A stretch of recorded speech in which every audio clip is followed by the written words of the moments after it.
देखो जी गल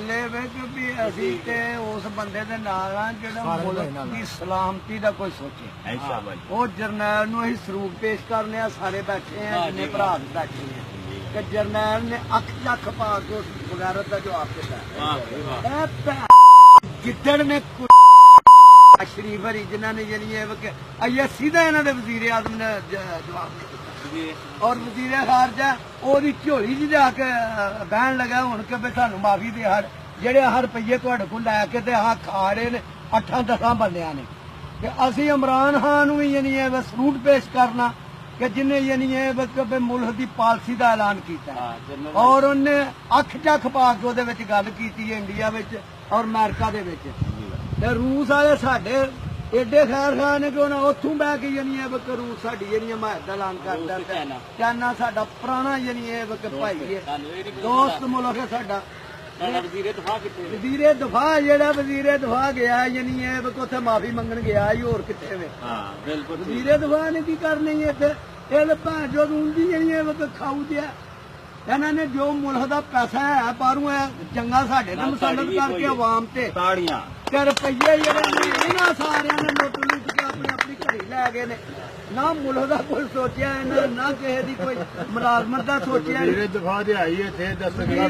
वजीरे खारजा जेड़ा खारजा आसफ होया सियालकोट वाला पजामे पजामा जो पाया होंगे उन्हें सलवार कमीज नहीं हो रही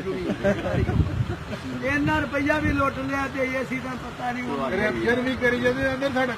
यार अही ते आने सारे जने दुआ करो कि अल्लाह वास्ते साडी नवाज शरीफ गवर्नमेंट को जान छुट जाए ताकि साडे अगों आने वाली नस्ल जेहड़ी है वो यानी सीधे ट्रैक से चल और इन्हां दे दहशतगर्दा तो इलावा और गल ही कोई नहीं यानी इन्हां मरवाहन ने जी जेहड़े बाहर दा भी यार खाल दा भी साडे सारा यानी कमीने हो मैं इत्थे जिमींदार है वो मरदा पिया ना ओनू खाद सस्ती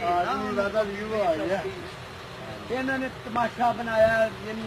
बाहरों साडे ते कर्जा लैके वो भी डिफाल्टर कर लैन लगे सानू भी नाल ही कर खड़ लगे हैं पाबंदियां लांदे पे अमरीका पाबंदियां अगर अमरीका पाबंदी ला भी खड़े साडे को वसाया नहीं अपना बहुत कुछ साडे को इन्ने वसाया ने कि मुकदे नहीं जे नवाज शरीफ ना खा रहे साडे को अपने वसाए नहीं मुकदे। यकीन करो पट्टां दा है किहड़ा यार है देखो पिंड तुहानूं दसो किस पिंड विच इक घर नहीं है ते पूरे पाकिस्तान ते कब्जा करके बच बैठे ने कोई पिंड ही दस इन्ना अपना वे फलाना पिंड साडा पट्टा वो बट्टां दा कोई पिंड होवे कोई पिंड पीड़ी होवे फकीरू बट बने ने ना एक एक घर है नधार पिंड दे विच ते यार इन्हां ने फड़ के साडे सिरे विच जुत्तियां मार मार के सिर पोले कर